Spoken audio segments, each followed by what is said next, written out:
एगो गाना पवन सिंह के मार्केट में हल्ला कइले रहल। हां जानता नहीं कौन गाना हो कौन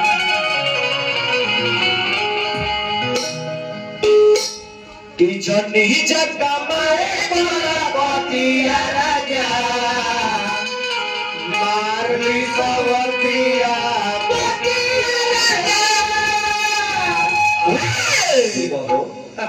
हम खाली शुरू कइला के त हमरा देरी बा। हां ए लोग पूरा कइला के देरी नहीं ना मारा लेकिन लय का हो बबुआ का हो एही लय के द्वारा। हां गणेश जी महाराज के बुलावे के बाद। हां कितना लोग कहत है कि ब्यास जीवा में निमन रास्ता धो। हां लेकिन ना लय का हो लय एगो बर्तन हो कथी के अरे कथी के बर्तन कथी के होला स्टील के माटी के लोहा के पीतल के सोना के कथी के हो तारा कथी बुझाइल कथी के बर्तन बुझाइल अरे हमरा त माटी के बुझाइल गोलका लबका जानत करे लय एगो बर्तन हो बबुआ। आ बर्तन में बा दूध रख के पीतो। हां चाचा चाहे पानी रख के पीतो। हां चाहे गोबर रख के फेंकी तो और ऊपर डिपेंड करता। हां तो यही लय के सहारा लेके। हां लयका बाबा गणेश के दरबार में गइले। हां कहले कि ए बाबा बड़ा श्रद्धा से रोक हम न्योता देले बानी। हां हमरा न्योता के कबूल करी। हां लयका कहले कि हे बाबा तो करी सुमिरा नाम तोहारे बाबा अरे लजिया बचा लो हमारे बाबा काहे किए बाबा ए बाबा पियो रे बधोतिया अरे पियो रे जनेउआ बानी हम लेके ठारे बाबा तो सुमिरन करिले हम तोहारे बाबा अरे लजिया बचाली हमारे बाबा। चलो मास्टर म्यूजिक से आवो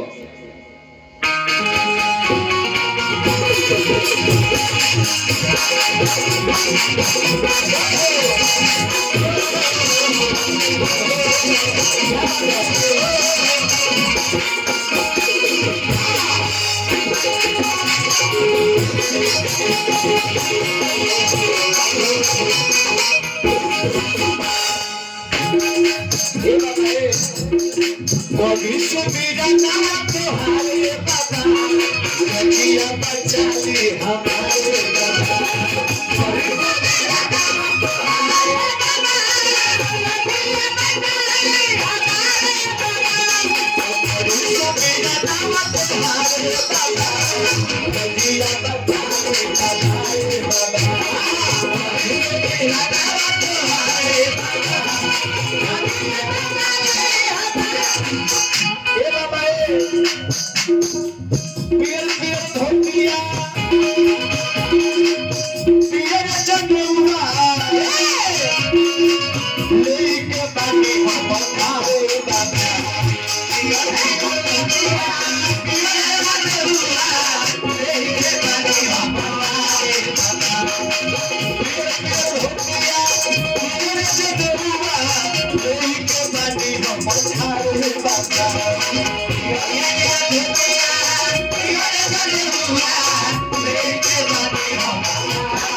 लेकिन बोले के बाबा सुनी लगे मारी रावण आरे प्रति पईली भारी ए बाबा बेटा बनिया गुरु का बोलारी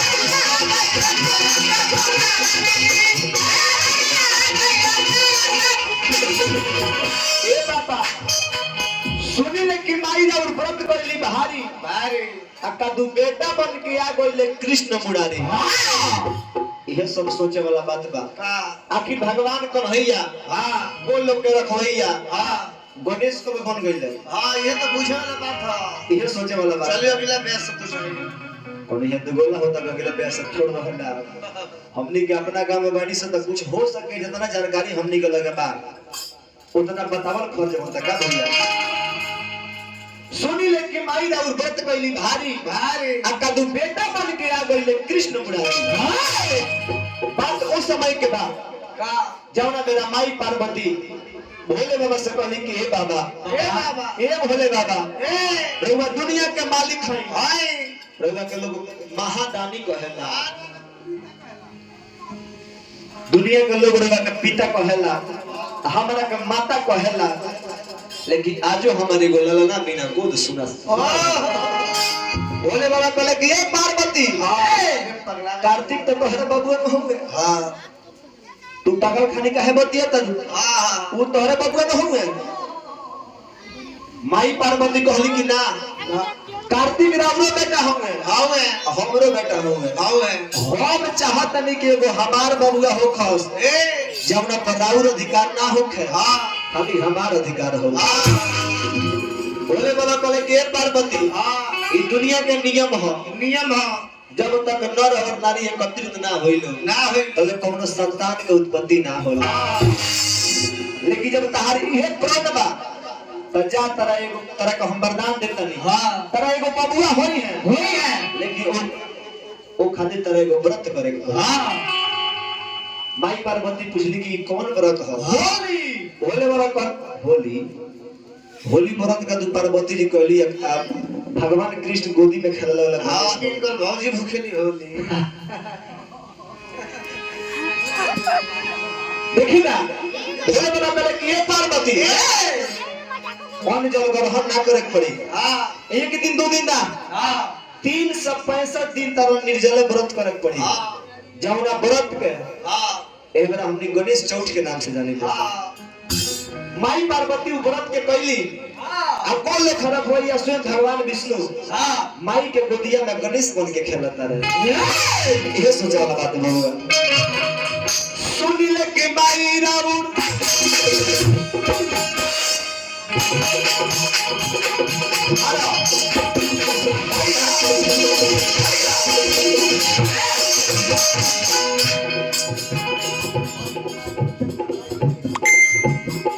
सुनी ले के माई रावण प्रति पईली भारी बेटा बनिया गइले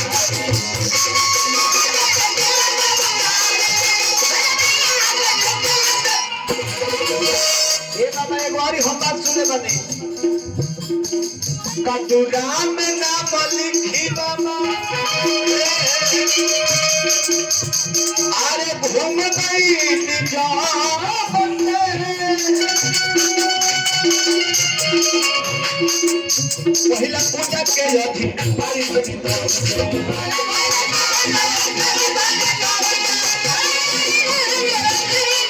ये बाबा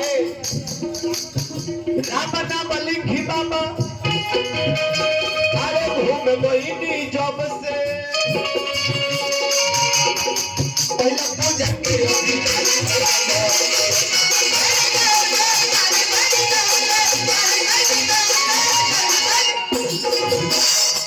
बात उस समय के हम बबुआ जाओ ना बेटा इंद्र के दरबार में देवता लोग में झगड़ा हो गया जाता नहीं काहे खातिर चतन बाबू खाए खातिर लाई खाली खाही के चलना है गरम होले 2-3 प्लेट खइले होंगे गरम में भेटात के हम जानते नहीं बड़े जी दुनिया में 2 प्रकार के लोग होला हां एगो वो आदमी होला जो खाए खातिर जियला जैसे में सतंदर भाई हां जी सतंदर भाई ई केतना खाली एक देह पर मांस होई ना तने सुखी खाले नी खाली जिए भर खातिर आ एगो आदमी होला हां जो खाए खातिर जियला हां जैसे में देखी ना हई कौन मुन बालो बेटा दूनी दादा ना बबुआ लीवर मत जगाओ तू लीवर फुलवाओ आप बात वो समय के बाद हां जब मेरा देवता में झगड़ा हो गई कि धरती पर सबसे पहले पूजा केकर होई मेरा होगा इनमें देवता खड़ा पहले बोला कि देवताओं का राजा मैं हूं हां सबसे पहले पूजा मेरा होगा अगले में वरुण देवता खड़ा भइले हां कतरा का हनु हां सबसे पहले पूजा हमार होई बगल में देखी ना हई पवन देवता खड़ा भइले कहतर के 5 मिनट ला पर हम वायु रोक दी हां 5 मिनट ला तो त्राही माम मच जाए हां धरती पर के लौकी ना ना सब लोग घाटा में चल जाइए पंखा चलावाते हैं वो पंखा वही मेरा काम कर जाता था पवन देवता को आशीर्वाद रही पवन देवता कहला कि सबसे पहले पूजा हमार होई ए महाराज देवता में झगड़ा हो गई हां एकरा के समस्या को समझावे खातिर पुलिस बुलावल गई ना बबुआ पुलिस ना बुलावल गई बबुआ पुलिस ना रहे हां सभी पहुंचे ब्रह्मा जी के दरबार में अब ब्रह्मा जी समझाओ नहीं चले बहनी अगर कपारे लगाई लक्ष्मी गोराई इज्जत बाच गई लीना है पागल आदमी के कहता रहे कि इज्जत बाच गई मुखिया जी हां भाई कहता रहे कि हमारी इज्जत बाच गई ई पहले बताई हमारी इज्जत यहां लुटाई जात रहल लोग अरे मारे हम जानत नहीं ना तरह लोग जी ओइ में से फेंकरा तने हमके तो सुन में हद पागल वाला भाई एकरा बाद लोग मुर्गा में बोला के मत भैया बड़ा बुरे बोलत रहो ये चलिए आई हमरा जगह करता महादेव की तरफ से हां हे भगवान के दरबार में हां विद्यानंद गिरी जी ये ना मोहर हो विद्यासागर गिरी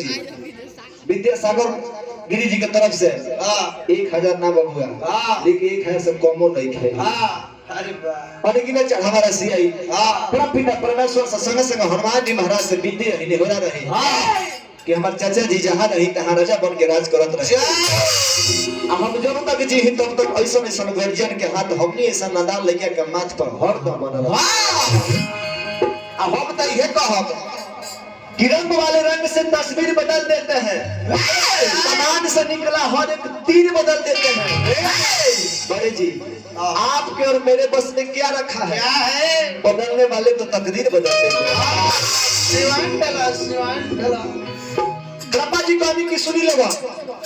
एक धरती पर जितना तीर्थ धाम बा हां धरती पर जितना तीर्थ धाम बा जैसे काशी अयोध्या मथुरा जितना मन तीर्थ धाम बा अच्छा सब केहू जाके दर्शन क के हां अब परिभ्रमण क के धरती के सबसे पहले चल आई हां पूजा ओकरे देखी ना हां आपन अपन देवता ले स्कॉर्पियो बोलेरो लेके ट्रक ट्रेन सब बस ट्रेन प्लेन सब हां अरे बताइए करो बस ट्रक ट्रेन प्लेन रहे हमरा स्कॉर्पियो बोलेरो के मतलब के लोग जवन सवारी रहे ई बात कही माने हमनी के लगे सवारी स्कॉर्पियो बोलेरो मोटरसाइकिल बा कि ना तो वो लोग के जवन सवारी रहे हाथी घोड़ा ऊंट जवन रहे अच्छा आपन लेके चल गए बालो हां ये मलिकार हां यहां तक के कार्तिक भैया मोर पर बैठनी हां और वो के सदरा उठनी चल देनी लेकिन फेर में पड़ गनी हमारे गणेश जी महाराज जानता नहीं का है कि देह मोट अच्छा और सवारी छोट मूस महाराज वह के विचार कोई नहीं कि हमार मूस महाराज अगर बढ़िया रोड देख के हाईवे नेशनल हाईवे रोड देख के 80 के पिकअप धरावत रहे तले मलिकार सामने से कहीं 200 के पिकअप में बिलाई चल रहे तो मूस महाराज गले बियल में घुस पैसेंजर बाहर डाल बता और पानी ले हम फोटो में मूस महाराज निकली हम तो देवता लोग घूम के चल आई वहां के विचार कोई नहीं कि एगो राम के नाम में समस्त ब्रह्मांड चलावेला हां तो काहे ना यही राम नाम के परिक्रमा कर के सबसे पहले हम चल ले माता पिता के साक्षी मान के हां एगो पत्थर पर राम नाम लिख के, राम जी के नाम लिख के अब 5 भाव परिक्रमा क के गणेश जी सबसे पहले भाव लगल बबुआ। राम नाम लिखी बाबा हाय हाय हाय हाय हाय हाय अरे घूम गई निजाम से प्रथम पूजा के अधिकारी भई तब से। ए बाबा समय बड़ा कम बा आ कहे के का तो पियर पियर होतिया अरे पियर जने हुआ लेके बाती हो